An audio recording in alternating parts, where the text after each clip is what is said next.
Hello viewers, I'm SB and welcome back to Total War Warhammer 2, where we are about to put these vampires away and thus deal with, hopefully, the final non-chaos threat to our campaign objectives.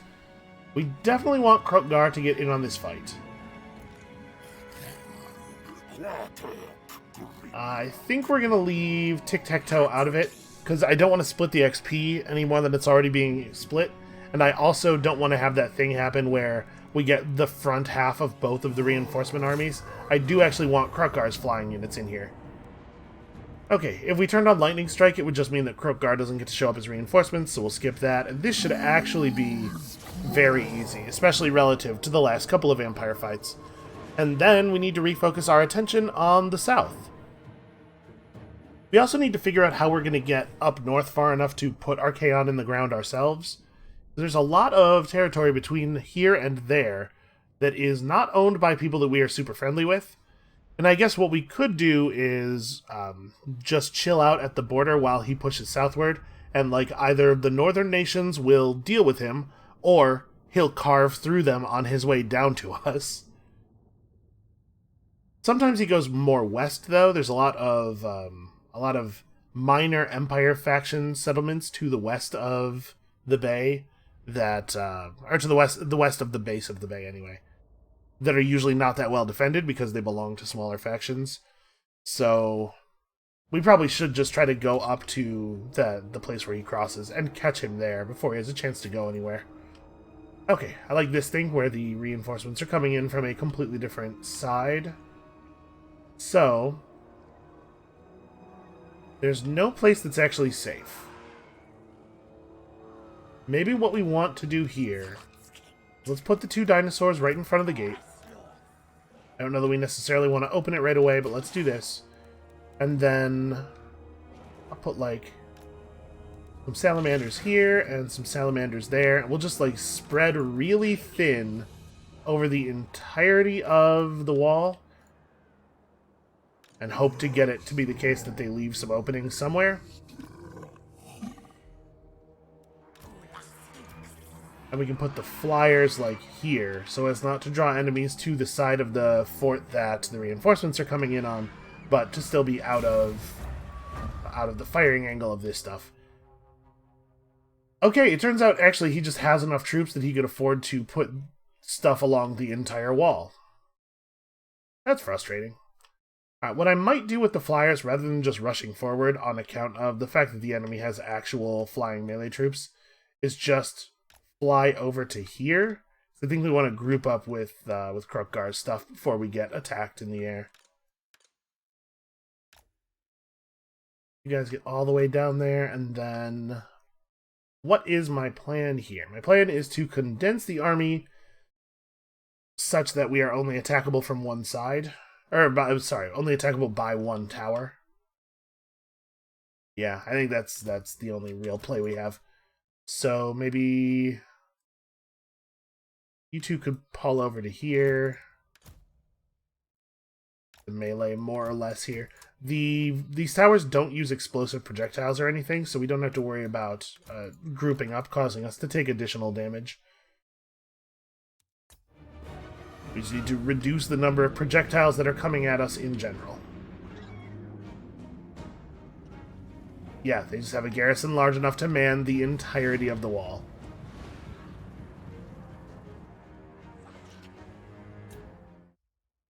Okay, so I'm a little uncertain about whether I want to open the gate on this side immediately, but I do think we probably want to open this one immediately.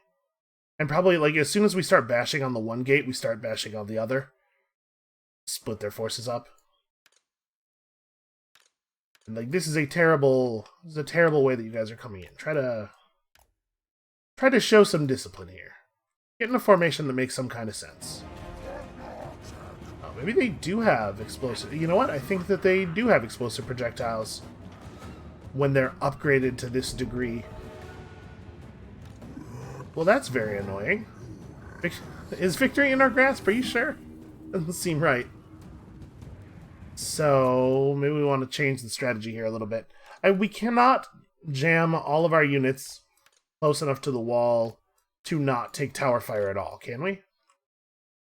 Maybe if I just, like, we have to have people all stand right on top of each other, so we can't select more than one unit at a time while doing this.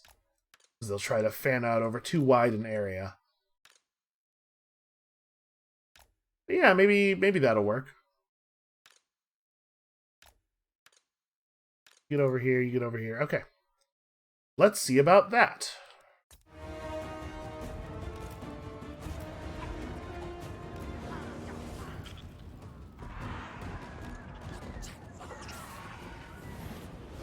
Okay, of course they're going to man all of the towers immediately. Hold on a second. I thought I had shift selected all of the flyers. Apparently, shift box selecting on the map unselects the stuff that you selected through the unit display or something. Right, let's just command group you guys so that we can coordinate more easily. And I think maybe we just hurl the entire force at the Vargeists. Once we have the Vargeists down, we have the run of the skies. Alright, and you guys, we need dinosaur melee on this gate. Immediately.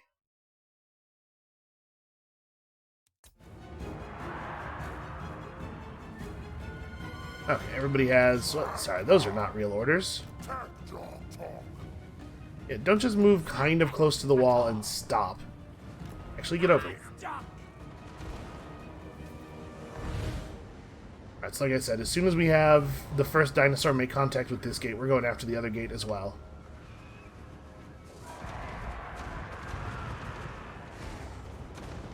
Alright, Vargeists do not have a lot of armor, they do not have a lot of health, and they're grouped sort of close together.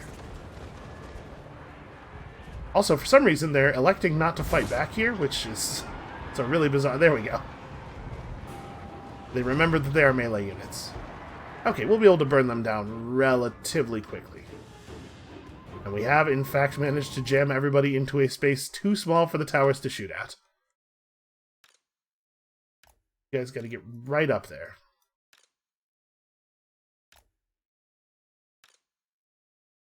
Turns out this is extremely doable. Can you shoot the Deliverance up on a wall? Oh, you can. Okay, well. They have Cairn Wraiths up here, and I would like to remove them. I've probably checked that a bunch of times. Most damage spells cannot be cast onto walls. For the obvious reason that when cast onto walls, they are extremely powerful.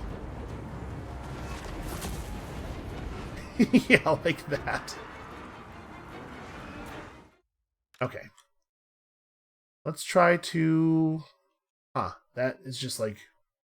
You see the arrangement? It's drawing them in on the ground? Like I'm dragging this way? There we go. Back up a little bit so that we're not all throwing explosives directly into each other. And... yeah, alright, we have dinosaur contact over here.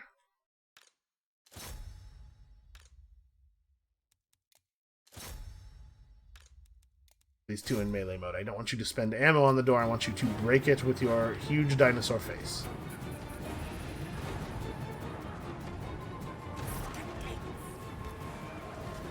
This strategy is definitely going to result in some casualties. The other option is like keep the flyers back until keep all the flyers back until we breach the walls, and then use the salamanders to take these guys down, but I don't care for that much. I don't like all the waiting involved in that. I'm hoping that this can end up being more effective. So we'll have control of the skies earlier. We'll be able to hack away at their ground units a little bit more effectively. So you guys back off. I'm trying to get the units that are really damaged to back up. Because all we really need is for them not to get killed, right? If they survive with even one Pterodon rider, that's good enough. Alright, start focusing on these ones. Which gate? We destroyed this gate first. The good news is we drew a lot of the enemy ground forces over to this side. So I'm just going to have The 2 dinosaurs on this end charge through immediately, and then hopefully we could have everybody else follow them in some reasonable time frame. It really is tough to get your units to actually go through the gates for some reason. They just do not want to do it. All right, you all should back up, trying to fan out here and make their lives a little bit more difficult. Lower the effectiveness of their melee frenzy.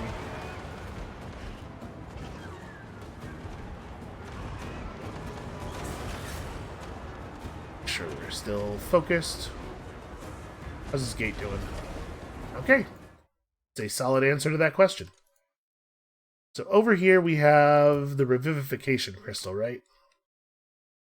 What is the range on this? Like, if I wanted to, could I shoot a charge at these guys without having to move? Yeah, alright. Let's see how effective that is. And on this side, we have an awful lot of grave guards, some spearmen, but they are only normal skeleton spearmen, and they're quite damaged. I don't think we have to worry too much about that. I'm going to do this as the dinosaurs charge through. And then, I guess we can have... You know, Krukgar should probably also be pushing through, because he's terrifying in combat. Yeah, they're spears, but they're very low-quality spears, and they're also heavily damaged. I am not afraid of them.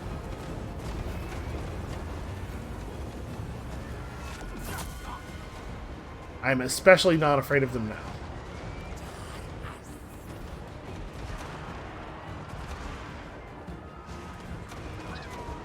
Okay, we've almost managed to get these guys down. It's really, like, it's remarkable how long it is taking us to finish them off. I thought this was going to go a little faster.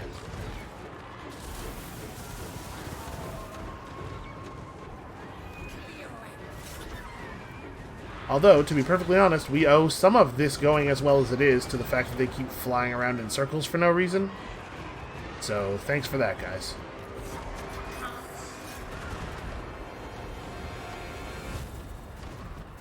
Okay, we're kind of through on this side. We can actually really use flyer support. We want to get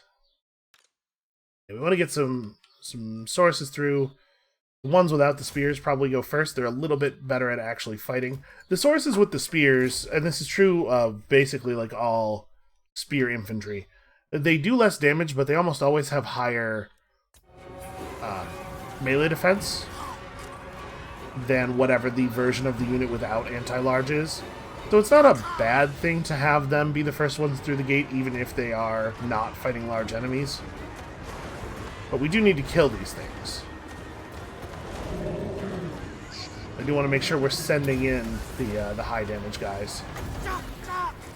We're just going to keep doing this. If they want to put all of their melee units all together like this, we can definitely take advantage. Okay, the last of their flyers is finally dying. So yeah, you can see how it would not have taken very many flying units at all from any of our enemies to make our strategy a lot less effective. We fought a lot of people who literally don't have flying units.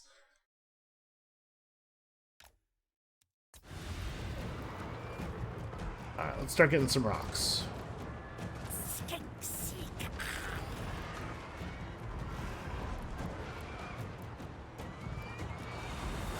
Hey, there we go. Not letting me select the units by clicking on the units. I think the dinosaur will probably be fine here.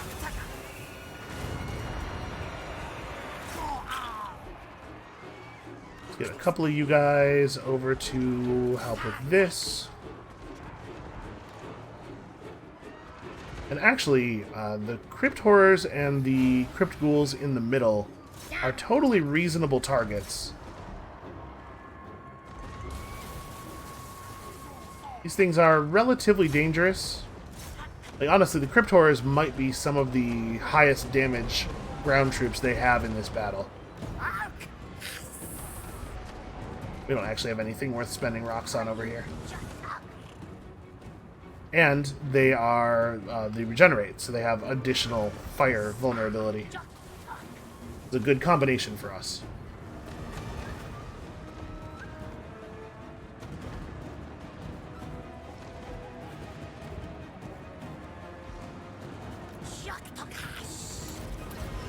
I don't think they have any hope at all of even stopping us from getting through the gates. And we don't, we sort of don't care about casualties here. Like, they don't matter very much. Dinosaurs get the vampires. It looks like it's really pretty safe for the ground units to come through on this side.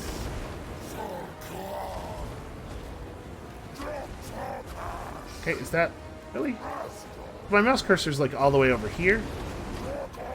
Well, they need to fix whatever this issue is that's causing the game to pitch so badly while attempting to draw formations inside cities. You guys can probably stop shooting. You've done some fine work here, but we'll handle the rest of them the old-fashioned way.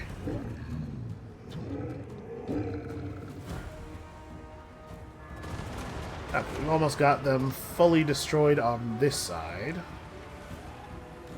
The salamanders on this side have not used almost any ammo.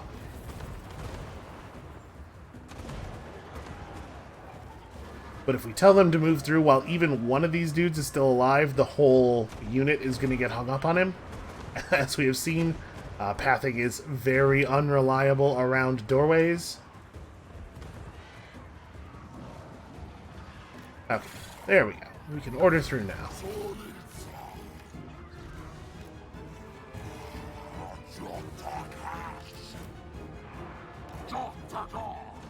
Set up a wall and get ready to move the flyers in.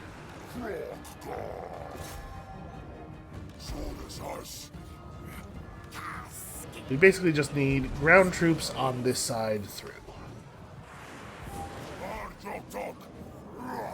We threaten them from both sides at once.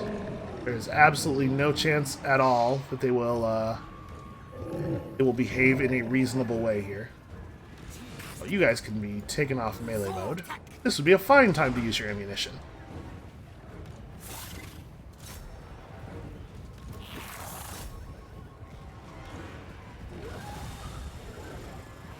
Okay, I think actually those Black Knights are dead long before the salamanders are going to be able to do real damage to them. They would just focus on getting the salamanders up here. There's a lot to be said for the melee combat potential of an ancient Stegodon. Really impressive units.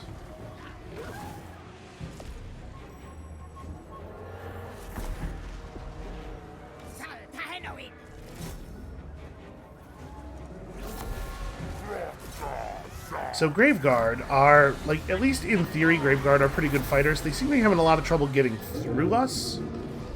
Like, they're dying very slowly. They have that going for them. But they're sure not dealing any damage at all. Can I reach? Ooh, I can. Yeah, let's just put one of these right here. And these Crypt Horrors are probably not doing the smart thing here.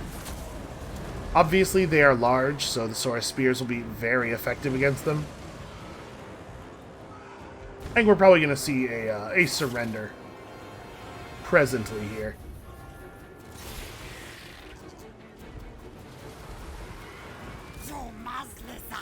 There it is. Yeah, of course, when we're talking about vampires, by surrender I mean a sudden crumbling of all of their troops into tiny pieces.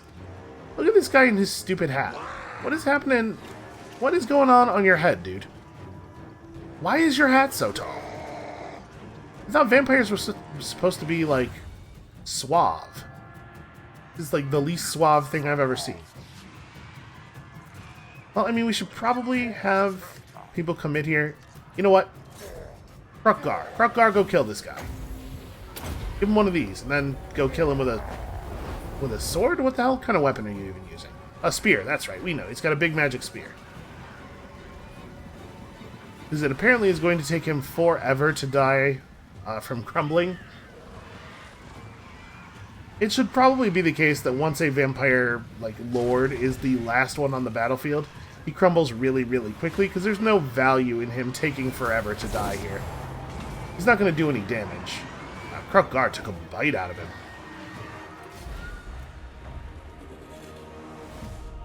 Okay, final vampire settlement and final vampire army. We have eliminated just a huge percentage of the, like, objectively evil factions in the world. Of course, there is, at this point, still the whole western continent. That I believe is just Dark Elves and, well, north of, like, the Central America area is just Dark Elves and Norskins. It does seem like the Lizardmen are doing alright in the jungle. It's always kind of surprising to me when the Lizardmen win that part of the world, because moving around in that jungle is so terrible. The Skaven have a huge mobility advantage due to having underway movement, but somehow the lizards always pull it off. I guess a lot of the Skaven units, for some reason, and this is entirely anecdotal, I don't have numbers to back this up, but a lot of the Skaven units seem to have a significant auto-resolve penalty. Like, they behave they perform very, very badly in auto-resolve, and a bunch of the Lizardmen units, Sauruses in particular, have a massive auto-resolve bonus. So, there are battles as Skaven, at least as pre-patch Skaven before the gun teams, where you can have a very, like, a powerful high-tier army. We can just do it. Against a, like, tier 2 Saurus army, a tier 2 Lizardman army that's like 80% Sauruses, and you will still lose the auto-resolve, and it won't even be close. So that's probably a lot of what's happening over there, because all AI versus AI combat is auto-resolved. Okay, still not quite ready for Arcane Conduit yet. Shield of Sapphire seems alright. So we should move Krukgar forward, just forward enough to still be able to go into encampment. Okay. He'll be just fine again any moment now. We can replace Yarick's lost Pterodon with one of these. And then... who has unassigned skill points? Oh, Krepus. Okay, I think we're going to take Gifts of the Jungle on Krepus. We have enough income now that I'm not too worried about this upkeep thing, and he might be running around at top speed fighting every Chaos Army down here by himself for a while. So he needs to be tough. He needs to be ready for it. Let's just go ahead and manually resolve this. I have a feeling that we would get totally screwed by the auto-resolve on this one. Actually, I'm kind of curious. Hold on. We'll do the quick save and hit auto-resolve. I bet we're going to find that we need to go back and manual it. Oh, you know what? That's not that bad of an outcome. It's way more damage than we would have taken doing it ourselves, but I thought for sure it was going to kill some of our Sauruses.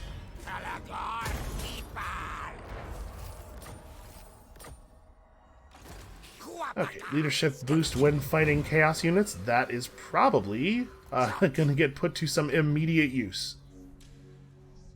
So some of the Bjornlings are going directly after us. Some of them are getting distracted by other stuff. I'm hoping we're only going to have to fight like a few stacks of them. Hey, what's the story with that army that lost to the Tillians in the sea? I think it's these guys, maybe? No. Or maybe these ones. So not all of their stacks are full, which is interesting. Alright, where do we want to start building up the new army? Turns out Khemri and Alhaik are pretty much the same in regards to recruitment buildings. Alhaik is actually on the coast, though, so the army will be... the recruitment will be more disruptible. Let's do it in Khemri. This is far enough inland that I doubt the enemies are going to run all the way over here.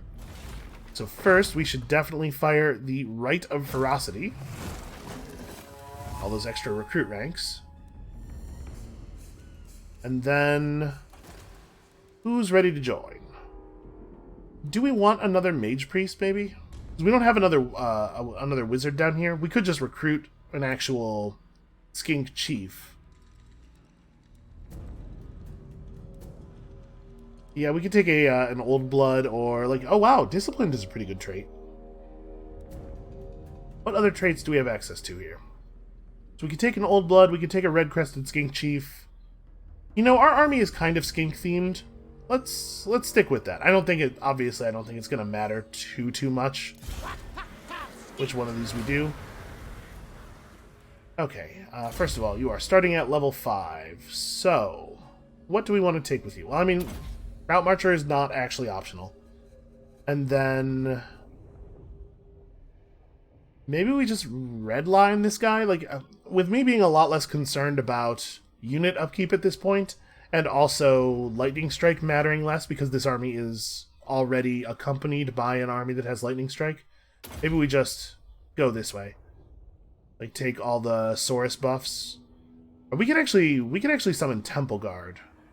Are Temple Guard covered by these? Because they are Sauruses, but they don't have Saurus in the name. I'm never sure with buffs like that. Okay, probably not. Because probably this is the skill that affects Temple Guard.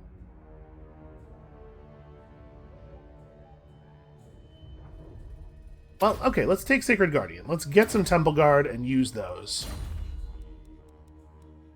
This is going to mean the army takes a little bit longer to fill up. What do we have in the spawning pool? We have no melee troops at all. We will take these two. But we don't have to do it right now. We can wait and get them in a minute when they will be more immediately used. So we don't have to pay the upkeep on them when we aren't actually using them. We'll grab these plus the 2 that are left in the pool, so that'll be enough of those. We also definitely want... Well, hold on. Let's start recruiting a dinosaur now. Also, I love the fact that we have so many recruit rank bonuses in this province that we're getting Temple Guardian at level 8. Is that the case with all of the melee units? Yep, it sure is. All of the infantry, rather. That's pretty cool. Okay, you know what? I'm gonna get a Carnosaur. I'm also gonna grab an Engine of the Gods Stegodon, because that seems like a really, really powerful unit. Here we go.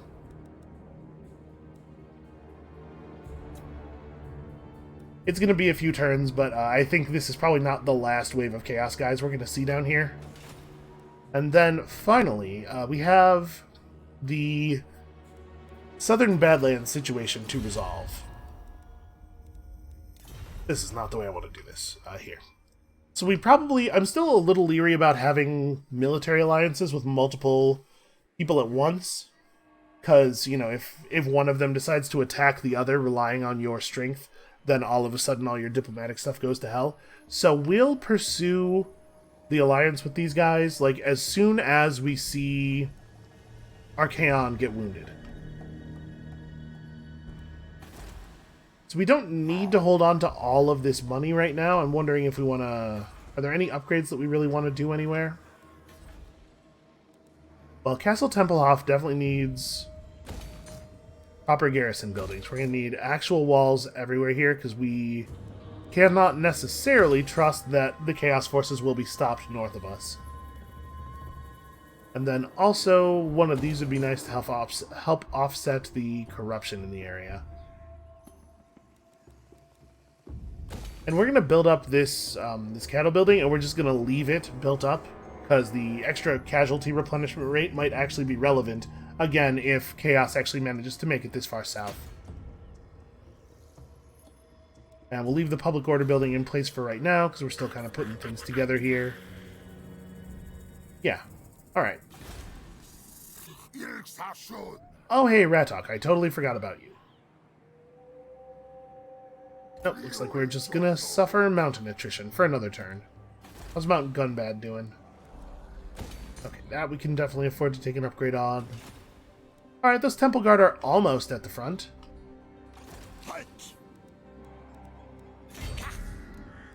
So, what do we want to recruit here? We have Temple Guard coming. We can fill in some of the slots in the army with those. I don't know that his army needs a lot else. I think we'll probably just take the 4 units of Temple Guard to fill this up.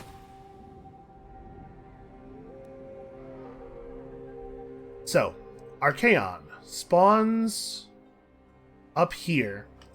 He'll be crossing the Frozen Sea right around here, and then he'll come down through the mountains through a pass here and here. When he gets down to here, he may head west, like I was saying, toward these less defended settlements, or he might push south through Kislev. I'm hoping that he'll do the latter, because that'll make it a lot easier for us to intercept him. If he goes this way, we'll probably just have to chase, which I don't love. So let's see if we can secure any military alliance, or any military access pacts. Yes. The more of this territory we're allowed to walk through without pissing off everybody, the better. Who else is in this area? Talabekland. All right. Trending toward 304. Works for me. Indeed. And then, is this also... Okay, this is also Talabekland. I don't know what's going on with them. These weird, like, patchwork areas where everybody owns, like, a couple of settlements. I don't understand why the AI does this.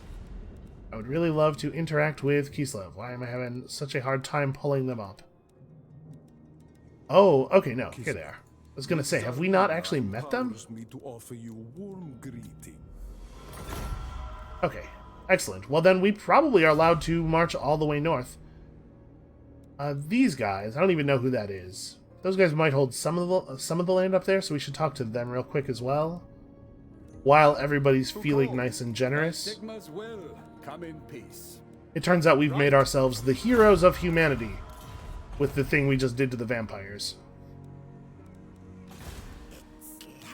Alright, and these heroes are absolutely, without question, on a scouting mission.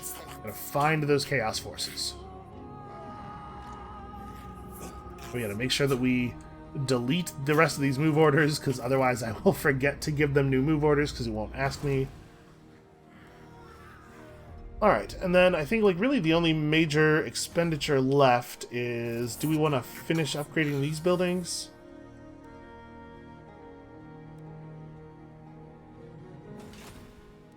Yeah, I mean, like, Al-Haik, at least, we could afford to do this. And we should also be paying attention to Sartosa. Actually, Sartosa needs a bunch of upgrades. What do we want to build here? Oh, we don't have a weapon crafters commune. That is probably what we want to build there. And Skaven Blight, we haven't really bothered to build up very much. It's looking okay. We're finally slightly positive on public order. If the Chaos dudes get up there, that could be a real frustrating problem for us. I guess we could start recruiting another army in Sartosa right now. They wouldn't really be able to recruit any of the troops that we want to use, though. We should also be upgrading that. And this army is going to get a lot more expensive very quickly. Yeah, we don't need an army in Skaven Blight. Even if the Bjornlings were to go up there and take it, either it would end up falling to Tilia, who we're definitely going to be able to get a military alliance with, or we'd be able to just take it back.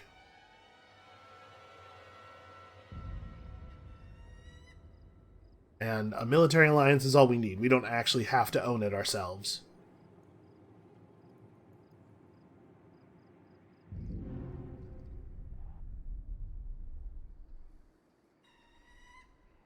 I think Krepus should be able to handle a couple armies of Bjornlings. If we end up with like 3 or more on our shores, it could be a problem. But Krepus is fast, he regenerates quickly, and he has lightning strike, so he never has to fight 2-on-1 if he doesn't want to.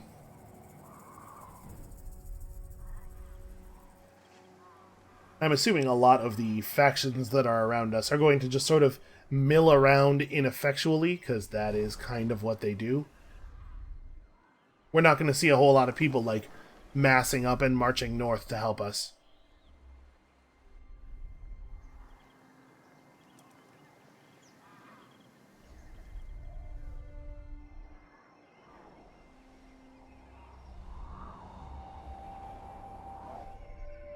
Yeah, people running back into their mountains, and if the AI did go on, like, an organized crusade right when Chaos shows up, they would stomp Chaos into the ground every time.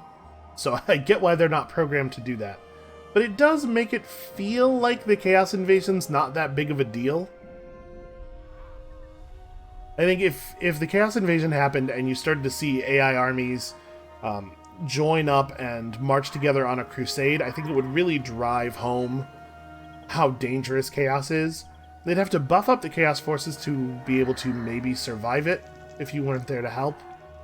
And then, if Chaos were actually able to win that battle up there, they'd be able to wreak total havoc on the area as all of the other players had to start putting their armies back together at home. I think that might be a better flow than the thing that happens now, where, I mean, Chaos still does wreak havoc over the area, but it's mostly because nobody cares or is paying attention. And then you go over there to stop them, and because they have to be weak enough to not immediately take over the world with everybody not caring about them, if you have like 2 armies dedicated to bringing down the threat, you are almost guaranteed to be successful.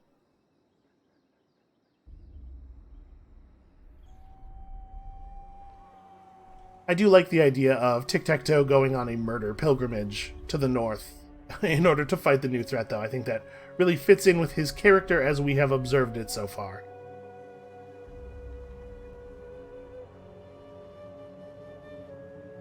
So yeah, all of our allies in the area have a lot of armies, and they're just kind of walking back and forth over and over again. So it is usually the case that an AI army will not just attack a walled settlement. But if they are able to get numbers overwhelming enough, you will see them attack without building siege weapons first. It's like if they can get 2 or maybe 3 stacks on a max garrison settlement, they still will attack it on the first turn. We have to be wary of that. And it's possible that in a moment here, a bunch of blue armies are going to sail out of the mist to our west. That would be, yep, happening. That's very inconvenient, because that means Krepus has to turn around, which means the Bjornlings on the north side are going to be less controlled than I would like. Alright, forge an alliance with Itza for 5... I would not do anything for 500 gold at this point in the game. What are you thinking? How do I zoom to this army? Because it started with them selected. There we go. This is what I want. I want these guys to be moving immediately.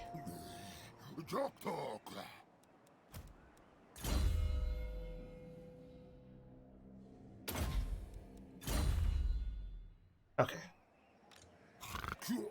Guy is very close to finally having Arcane Conduit.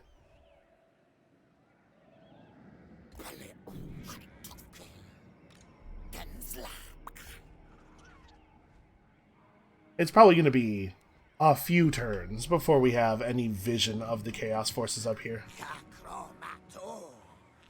I'm going to have Tiktaq'to fall back and meet these guys, because Tiktaq'to's army is a lot faster than these dudes are.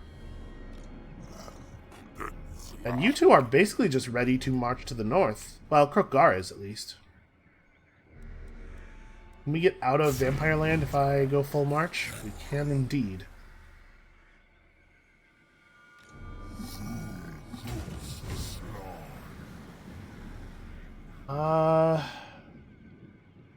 Do I actually want these guys to do a full... I think maybe we just move to Eshin for a moment. Take a full turn of friendly settlement replenishment, and then the move from Eshin across this road is pretty fast. Yeah, so he'll march mode out next turn. Krepus now probably has to just turn around. A little bit of a shame, because these guys are not going to be ready to actually ward this army off in time.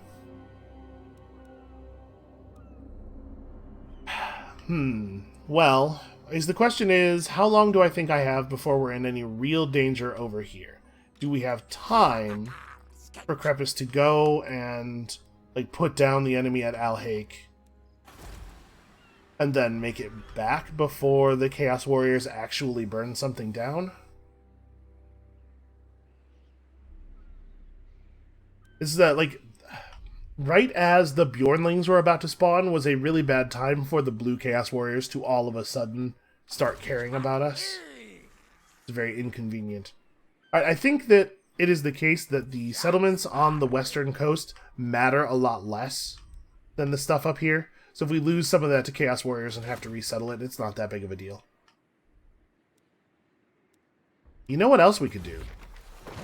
I wasn't even thinking about it. But in 4 turns, we could pull the Rite of Primeval Glory and have that dinosaur army rush over here and fight Chaos dudes. That'll be the plan. Because the army will spawn right here. We'll just run them through Vulture Mountain. Yeah, actually I like that quite a bit.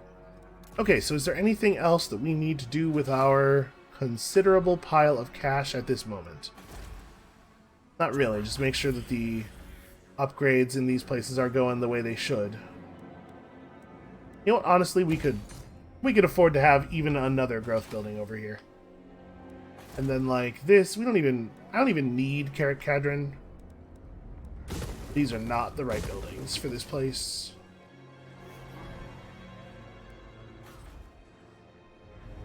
Yeah, this is fine. I think we're sort of done with the infrastructure. We finished our infrastructure concerns. Now we are really just worried about winning fights.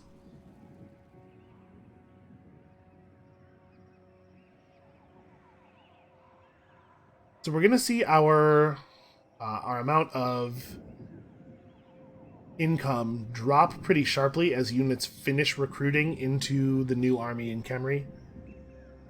We may see it drop by enough that it's not really feasible for us to put together another army on top of the ones we have. And it might seem that we are overcommitted to the north. Like if we're going to have 5 or 6 armies, 4 of them in the north sure does leave our home territory a little weakened. But they really do spawn a lot of Chaos armies at the beginning of these Chaos waves, and I like having this many around so that even if I somehow screw up and get 1 or 2 of our stacks lost, we still have what it takes to drop the Chaos incursion. I strongly suspect we are going to receive absolutely no assistance, either down south or up north. We're going to be fighting these Chaos guys all by ourselves. I don't know what the hell these dudes are doing. Why would you sail 4... That boat, I'm pretty sure, has 4 dwarves on it. It's like a lord and 3 heroes. What are they going to do in that bay? There aren't any enemies for them to go fight except the Chaos Warriors, and the Chaos Warriors will definitely kill that tiny little adventuring party. I don't know. Who can fathom the decision-making of the AI? We do still have that Bray herd, by the way, hanging out just north of Castle Drakenhof. Yarrick can probably take those guys down on this coming turn as he moves northward. We definitely should not leave them there. They will wait until it looks like the area is undefended and then start raiding and pillaging and burning down our stuff. And I just haven't the patience.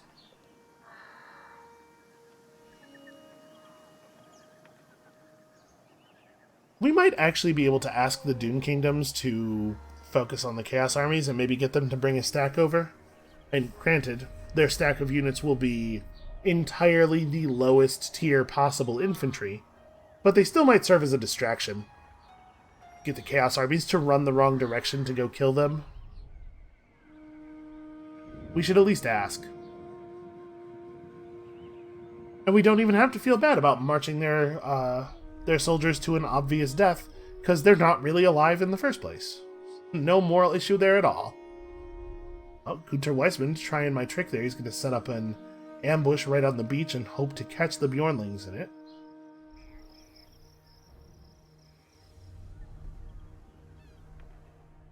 Unfortunately, it seems to be the case that the Chaos forces can get onto the beach to siege a settlement without actually moving on land at all.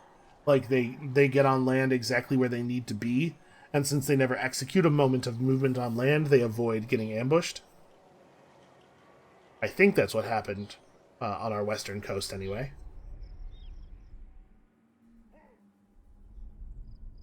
Okay, so these guys are going to siege Alhaik. No, they are not. Huh. What are they doing? Are they going to fight that pirate army, maybe? I mean, I'd be fine with that.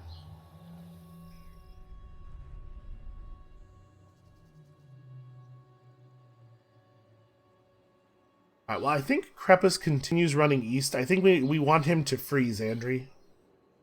Because this other army is just not going to be ready to do it in time.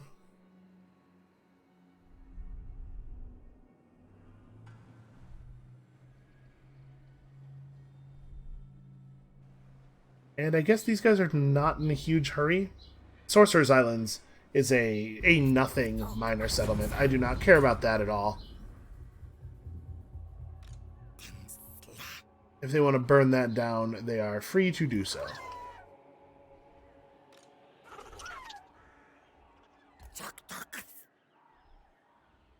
Okay, the Empire has a full stack led by Balthazar Gelt at Zavastra. That's probably a good thing. You can see how the land around here is all chaos corrupted. And that, floating in the air above Volksgrad, is a chaos artifact. It seems like they might already have made it this far south. I'm a little surprised by that.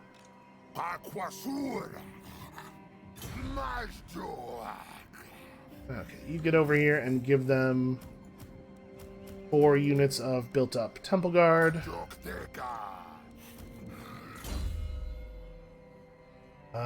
Cleanse Corruption, I guess. I don't even know what there is for you to take at this point.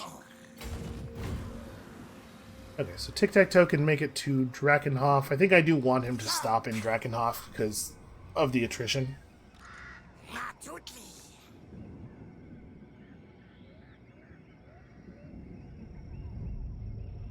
These guys can afford to take the damage because they're going to end up stopping in Eshin. Alright, let's knock out this Bray Herd real fast. We do not need to call our allies to help. Every time you call one of your allies to engage in a war with you, there's a chance that they will break the alliance by refusing, and I don't really want to give the dwarves any excuse to break the alliance that we paid so much in terms of both gold and time for. And I hope to skip the pretty unexciting battle here, but we'll see what the auto-resolve does. Yeah, alright, that is an acceptable outcome. Now that I'm playing Thea, I have to say, I'm much more in favor of that game's method of auto-resolve resolution, where it shows you what the outcome would be when you hit auto-resolve, and then says, do you want to take this, or do you want to try it yourself? Do you think you can do better? This is very frequently the case that you can do better here as there, and I really appreciate knowing when we can skip a battle safely, not have to spend the time, and when we need to commit with our own hands. Okay, these 2 stacks running together to the north should be able to do some very serious damage.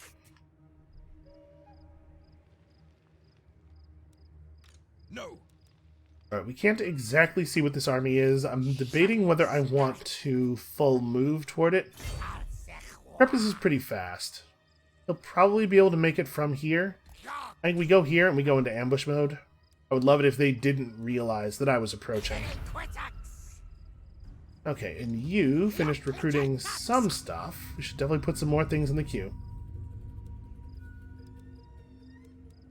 So what are we going to get? We're going to grab probably a couple units of Blessed Chameleon Skinks. I do think that they do enough damage to be worthwhile, and they're fast and they're poisonous. I think so. 4 units of things from the instant summon pool means that we still need an awful lot of bodies. Well, I think let's get some more Temple Guard. And then, do we need any other support troops? Oh, Salamanders. Salamanders are things that we could grab from the global pool. They're only missing 2 ranks when recruited this way, and they only take 2 turns. And then, do I want to grab another unit of Salamanders? We're going to be facing a fair number of large troops. We expect a lot of horses, and also trolls. So this army going a little bit heavier on Salamanders than normal might be a good idea.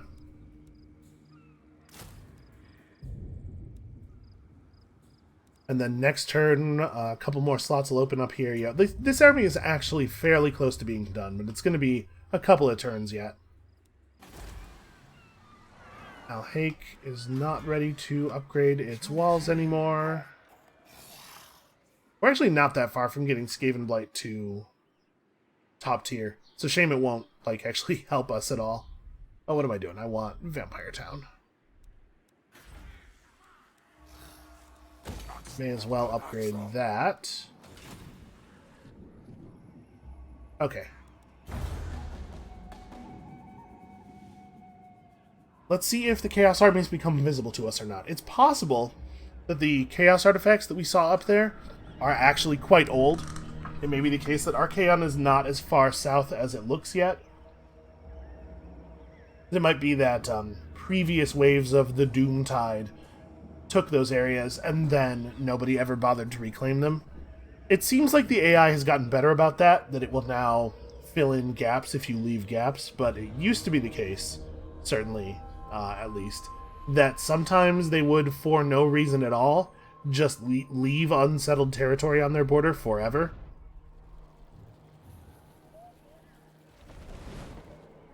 Oh, I forgot to ask the Dune Kingdoms to send over chaff. Well, the good news is it probably won't matter.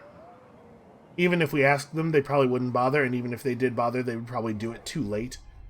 Sometimes, like 4 or 5 turns after you send a request for military intervention, you'll get a message that the faction is now ready to send troops. And by then you're always like, well, the problem's resolved now, one way or the other. Like, those guys definitely don't need to be here anymore.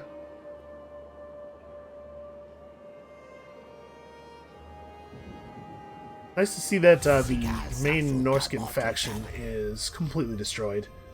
Do I want a defensive alliance with Bretonnia? Not really. I don't think that benefits us.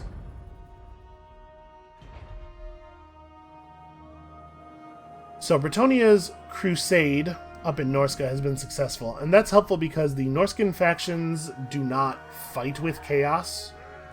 Chaos comes into the world at war with almost everybody, but they're friendly with the Norskins. So if the Chaos warriors are faltering on the mainland, sometimes they get bolstered by big Norskin armies, and we will not see that happen this time.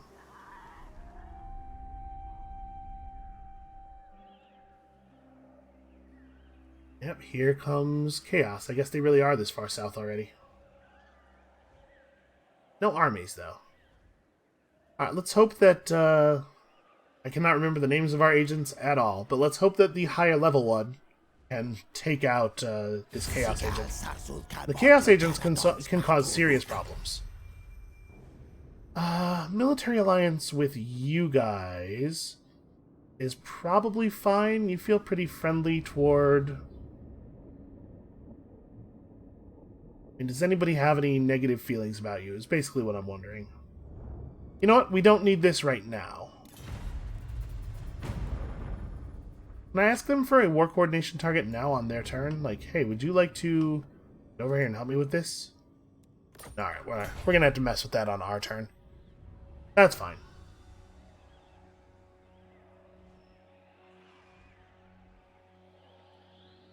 I do like seeing some of the minor factions actually doing well, though. It's definitely shaking things up. Also, at the end of this, in a couple of turns, every faction left alive in the world is going to be allied militarily. Okay, one of the Bjornling armies falls. It looks like we are actually getting some cooperation on the Bjornlings that bothered to, or for some reason, sailed far enough north to actually be near all of the AIs. That's good. Any problem that we don't have to clean up ourselves is really nice.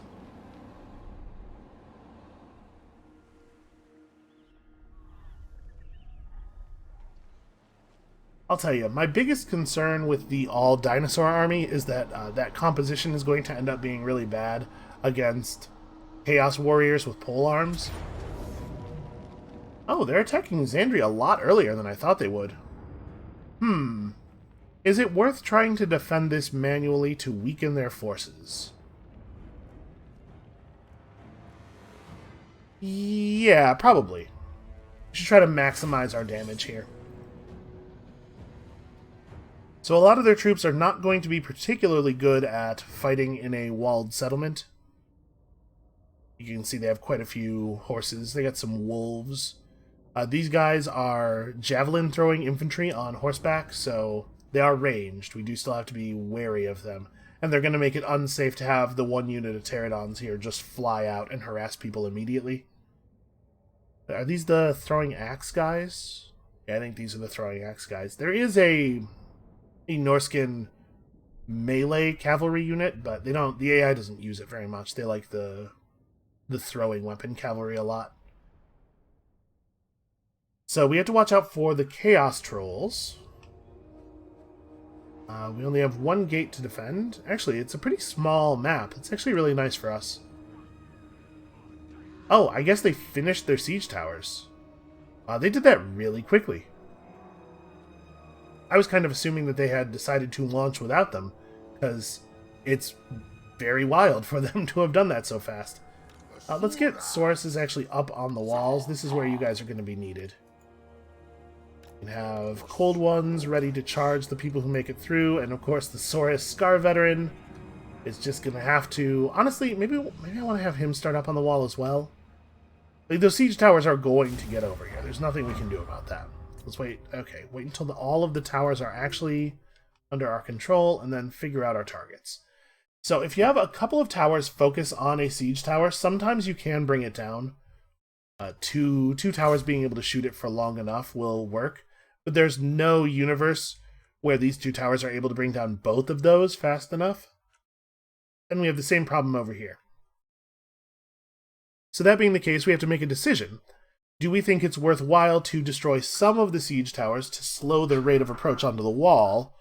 Or should we just shoot at the larger units heading toward the gate? Because the Norse controls will break through the gate eventually. They're not as good at it as a dinosaur, but they'll get it. They'll do the thing. So maybe we should just shoot them as fast as possible?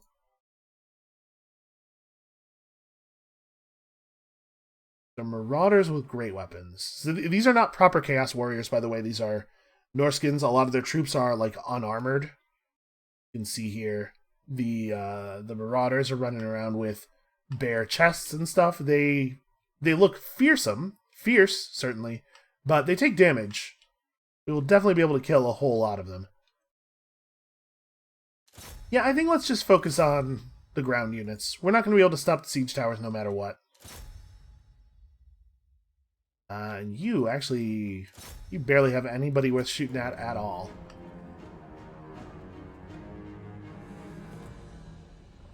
We can probably kill some trolls. Tower projectiles are pretty good against large units. Although it looks like maybe they didn't deal any damage at all in those initial volleys. Yeah, they're just missing. Okay, we hit one guy. Hit one guy once. Turns out we maybe just have bad towers. What the hell are you guys doing back here? Come on.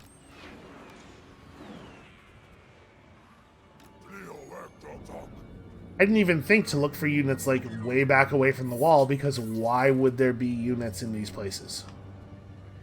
Okay, we've dealt some meaningful damage to the Norse controls. We're getting some javelin fire and stuff off.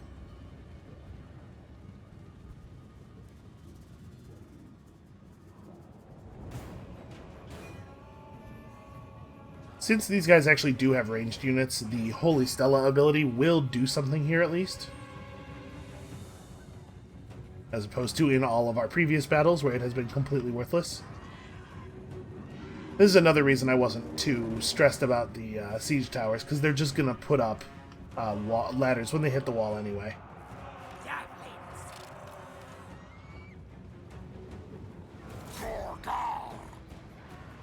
Alright, let's pull the skinks back and move Sauruses up as best we can. Okay, go. There we go.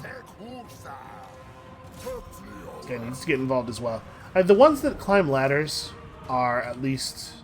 Okay, the gates were destroyed remarkably quickly. That happened a lot faster than I was thinking it would. I think we want to actually maybe pull the Sauruses back a little bit. I think I moved them up too far. Because we want room for the Cold Ones to be able to do charges into the sides of the enemies. Okay, we did some really good damage on this troll unit over the course of their entire approach. So yeah, the units coming up on the ladders are worse at fighting than the rest of them. Oh, wow, they actually went all the way around. You don't see that very often.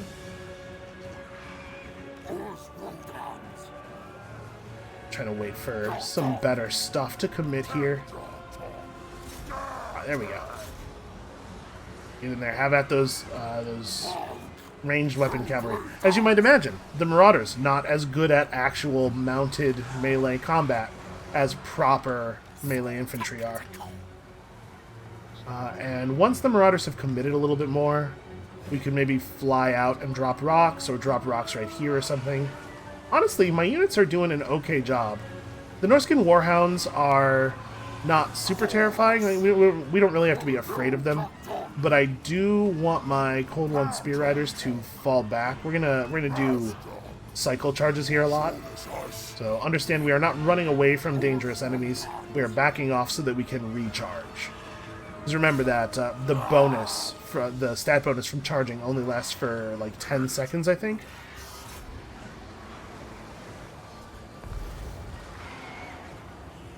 Right now, there's not enough stuff grouped up together to be worth our only rock throw yet. Out here there kind of is. Let us get rid of some of these cavalry early. But what I'm really thinking is that I want to wait and see how the melee turns out. Or like these guys. These guys are a good target.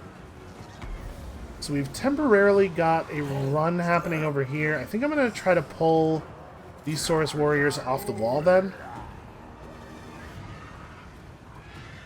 I don't think they need to be up here anymore. And let's pull these guys. So if they were to go to the city center and take control of it without my units there, that would not be great for us. But these are just standard Marauders, and they will not stand up to a cavalry charge very well. They do not have anti-large weapons, and they're not particularly powerful melee combatants. I think we should be able to handle this pretty quickly. So you guys get over here. You'll need to back up and re-initiate your charge. We're actually kind of winning. Like, don't take this too far. I'm not saying that we're going to win this battle, but they're doing remarkably badly. A lot worse than I thought. You guys get over here. They're going to need some help. I'm hoping that we can wait until the two units of Marauders pull together before we execute the rock drop. I definitely don't want to let them get these guys get sandwiched, though. Oh, back up even more. Yeah, I think we've got the gate pretty well plugged here. It's going to be very difficult for anybody to get through. Alright, and I think we have here our opportunity. Something a little bit more like this. Okay, and that is exactly how we wanted to use those rocks. Try to flee, try to flee. I think we've gotten a little bit lucky here in that we haven't seen any rampaging going on. I think these guys could rampage. Yeah, if this is going to turn around anywhere, this is it. We're seeing it right now. You know what? I'm going to pull him down. We need somebody down here. Alright, you guys got pulled back for this purpose. The Marauders just realized what's up, but unfortunately they're a lot slower than the cavalry. Or my other cavalry have figured their stuff out. Actually, throw me a charge over here. These guys are in pretty bad shape. You might be able to break them. I mean, they certainly don't want the charge, and if we break them here, they'll probably run clean off the map. Oh, or they'll just permanently break. Okay, somehow we held out. I'm shocked by that. I'm not saying that should have been an easy battle for them, but they should have been able to win that. Well, it turns out Crepus was not necessary. And when you look at it on paper, this army just doesn't look that good.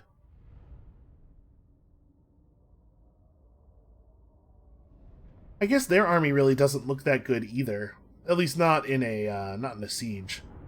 They need like some marauder champions, or I hadn't looked at their army composition closely enough to realize.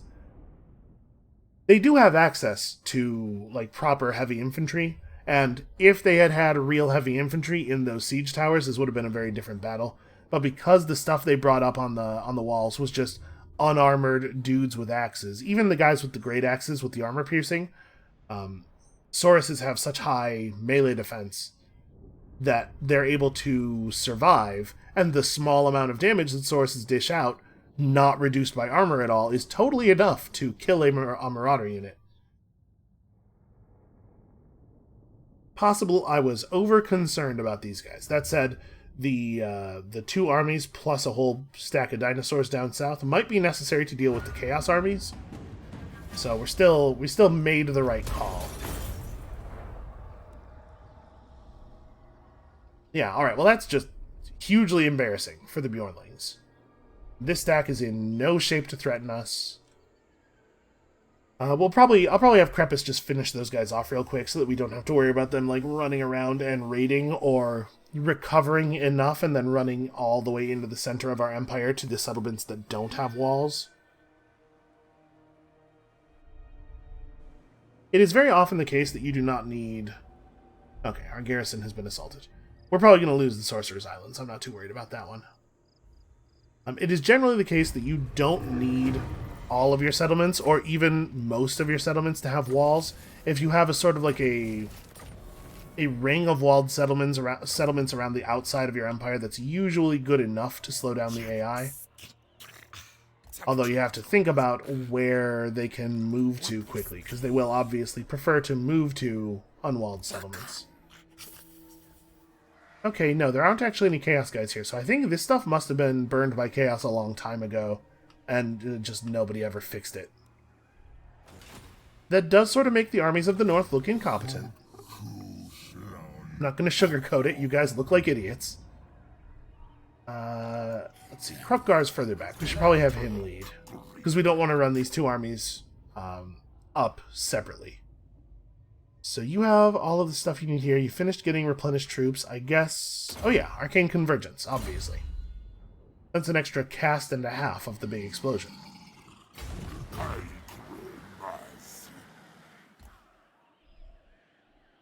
Yeah, we're going to cap our movement by whichever army is slower at all times. I do not want to get caught out alone by Chaos armies running out of the fog. It is very easy to lose an army to hubris if you're not careful. Also, we need to find some time for Yarick to take a turn to replenish.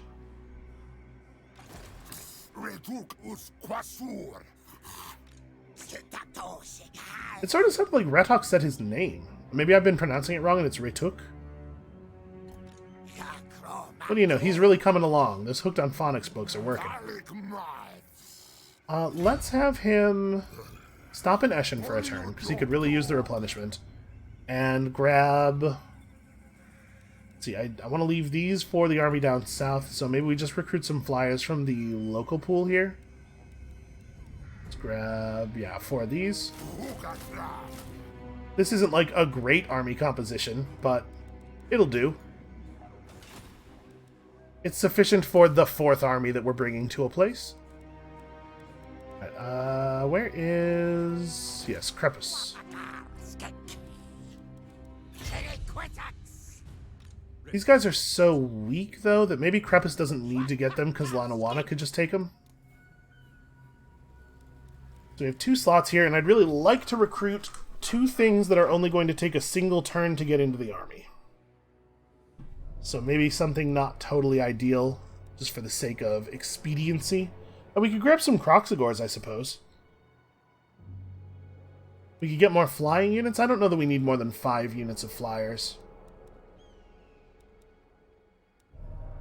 We could just grab some high-tier red-crested skinks.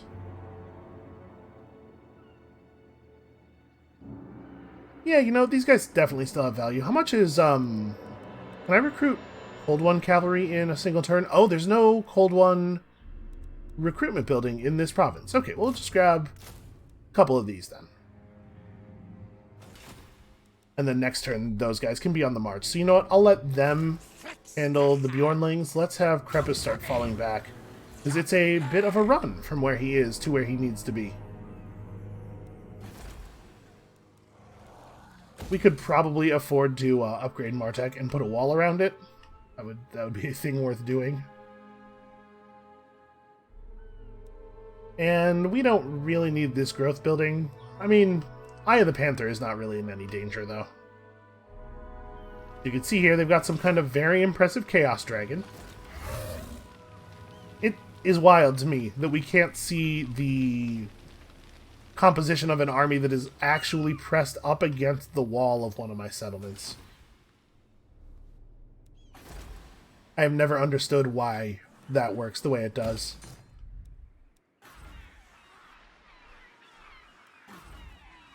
Okay, next turn we need to make some decisions about Sartosa.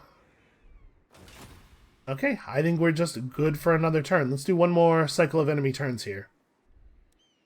So my assumption is these guys are going to try to run down and like attack Bel Aliad and stuff, but I don't think that they should be able to actually get anywhere dangerous.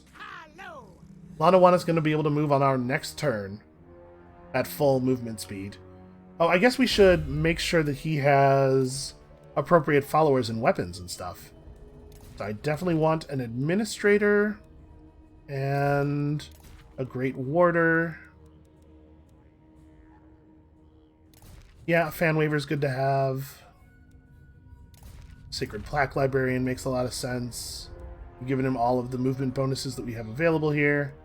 So I guess just like a couple of banners. Banners are pretty weak. And then 10% ward save. You are actually going to hit people in melee, so it makes sense to give you a real weapon. And Ogre Blade's not bad. 10% ward save.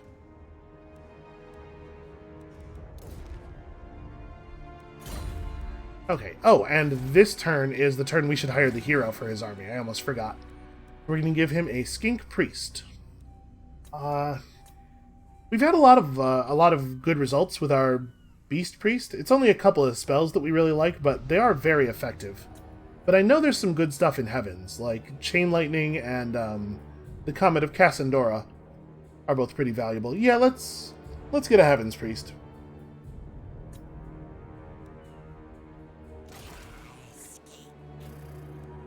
Okay, so next turn he can join up.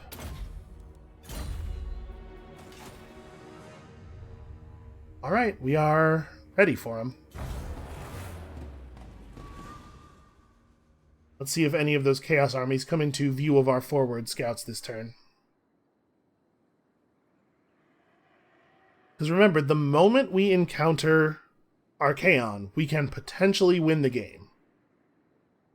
It looks to me like we're going to be able to negotiate military alliances with all of the factions that control the Southern Badlands. So we want to... I believe it is the case that the Shield of Civilization trait will not go away until Chaos is permanently defeated, which requires defeating Archaon a couple of times, I believe. So we don't have to worry about the trait going away when we attack him. I don't need an alliance from you. We don't have to worry about the trait going away when we attack him. At this point, there are two major monkey wrenches that could get thrown into this. Number one is that one of the factions is just not willing to give us the alliance we need, which could be a thorny situation. Ordinarily, what we would do is just then take the city by force. But because everybody has militarily allied with everybody else, attacking any one of the factions in the Southern Badlands would probably put us at war with other people that we need to be allied with. So that could be a problem. I don't foresee it being a big issue. Yes, this is fine at least. The other big problem that we could run into is that we somehow fail to contain the Chaos invasion on our shores, and they break up control of one of the other provinces that we need to win the game, and we somehow have difficulty getting it back. That seems pretty unlikely to me, but it's not impossible. So we do have to take this Chaos invasion seriously. Like, if we lose settlements on the western edge of our territory, we do actually have to go get them back. They cannot stay fallen for long. Okay, here we go. That's the man himself. Alright, I think we're still a couple of turns out from being in a position where we could potentially fight him. We might try to use the old ambush trick. We'll put one of our armies in an obvious, easy-to-get-to position, and then place the other army in ambush mode right on top of them. And when Archaon runs over to attack us, he instead gets the ambush, and then our obvious army comes in as reinforcements. Because they have to move their armies up one at a time during their own turn, that's a pretty good way of guaranteeing that you will get a favorable one army versus two army situation. Of course, if your ambush doesn't work, then the whole thing can go kind of sideways. But I think I would put my two armies of dinosaurs up against two or maybe even three armies of their stuff. The Chaos Warriors do have some terrifying units. I don't want to underestimate them, but they also don't have a lot of ways of dealing with flyers, which obviously is going to negatively affect them against us.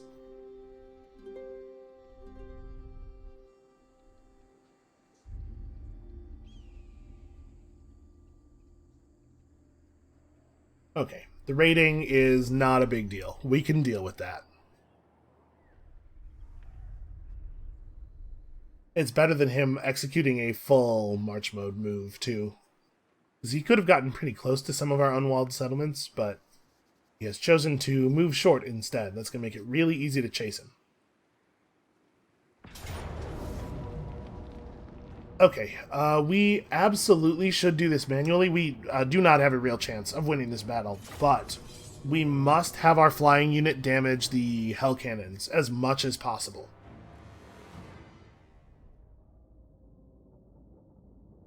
So yeah, we lose this, but we can reclaim it, and then we have to... It looks like we are just going to get the two blue stacks. The other blue stacks must have sailed west.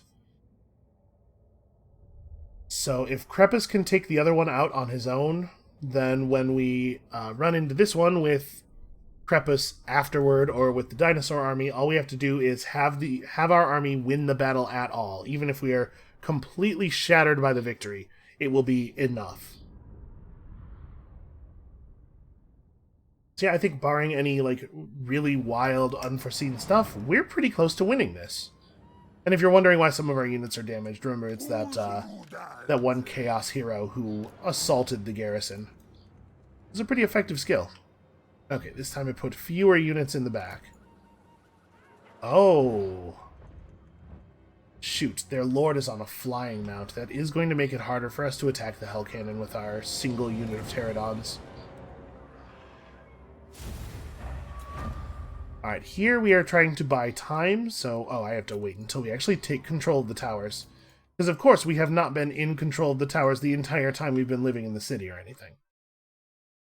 So I'm going to have our tower crews fire at these hell cannons. Over here, I actually am going to try to take down one of the siege towers. We want to make this battle take as long as possible. And try to give us the time necessary to get meaningful damage on their hell cannons. So you can see the purple bar under there is the health of the siege tower itself. And what I really, really want is to get this Chaos Sorcerer Lord to engage in melee combat. Oh, we might have a hard time getting him to do that, actually. Alright, let's see if he'll ignore us approaching the Hell Cannon. If he responds, we probably have to run. But he is just a wizard.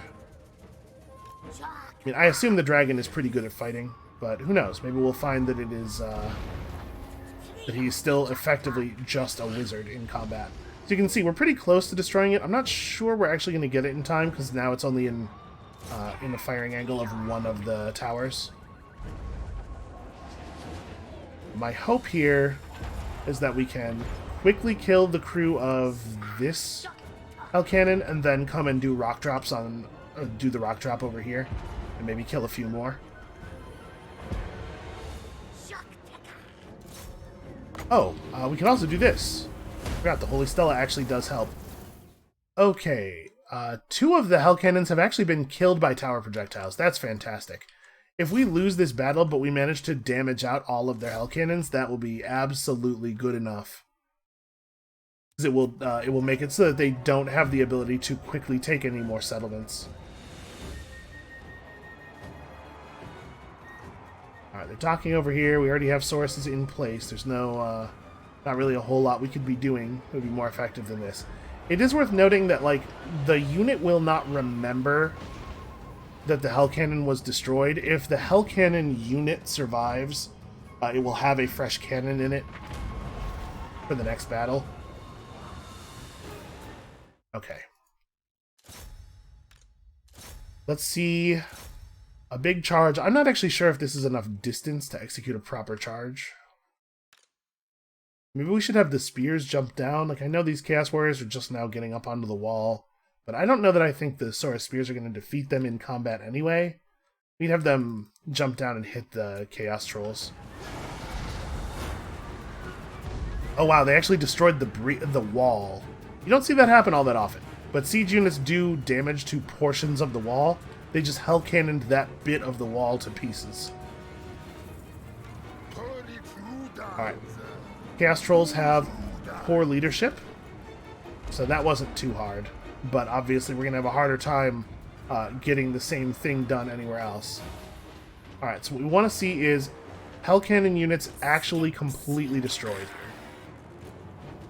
Yeah, at this point, all these two towers have to focus on is those Chaos Dwarves, so that's good for us. Oh yeah, our Lord is under attack, no kidding. Get in there. Let's see if we can have these guys fall back. I don't really want them sandwiched. Sauruses are tough enough that they can stand being hit from multiple sides sometimes. Okay, that's actually just two guys. I think probably the towers can handle it from there. Let's get him over here and do his rock drop.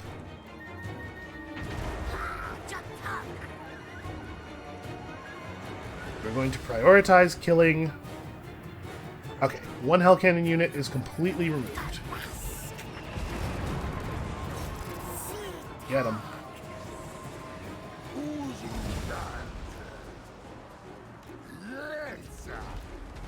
Get out of there. Cavalry charge on the siege, on the Chaos Dwarves. Nope, hey, focus. Some of them are engaged in melee over there, I think. Come on, guys. Yeah, unfortunately, the game sort of... When you get a situation like this, where some of your units are engaged by... Some of the figures in a unit are engaged by one enemy, and some of them are engaged by another, they decide which one to stick to pretty much arbitrarily.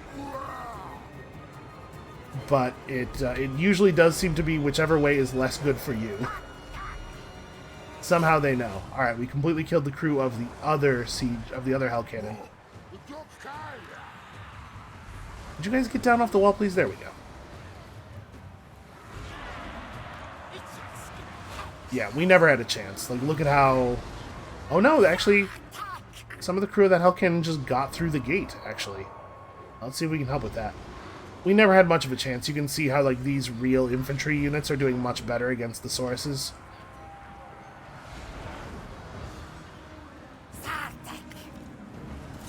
But if we can weaken this army in a meaningful way, we have to do so.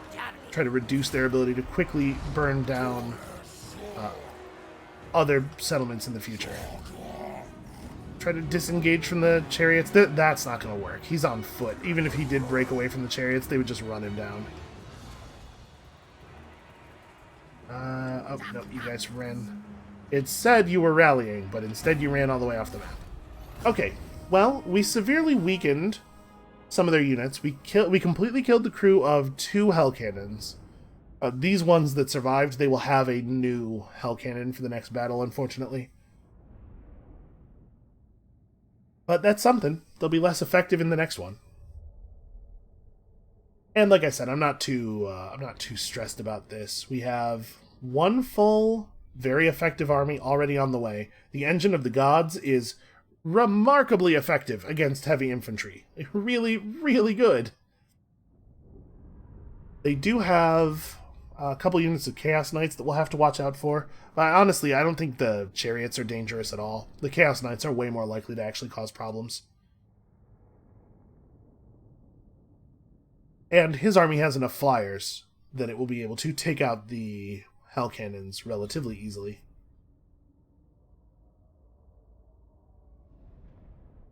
And I don't know exactly what it will look like for a big stack of dinosaurs to go up against these guys. These are all anti-large troops.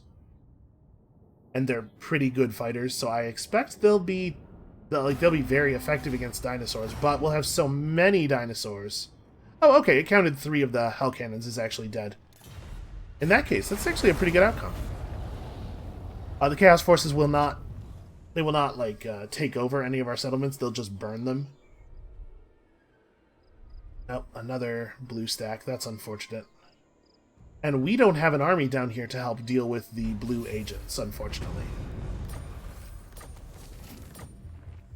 Alright, Western Sylvania is going to have a rebellion, is it? Do I have time to do anything about that? If we turn off taxation, it does not help at all, in fact. Well, get this upgraded, and we'll just have Ratok stay back here and put the rebellion down next turn. I'm not going to actually run him into the settlement because I don't want to stop the rebellion from happening. I want it to spawn, and then we just kill them. That'll be a better way to get a little bit more public order in the long term. But I probably should stop playing now, or I'm just going to do another whole episode immediately. That is going to be it for us for today. Thank you all so much for watching. Come back next time when we get into some very serious fights against Chaos and take our first steps toward ending the game. And we'll see you then.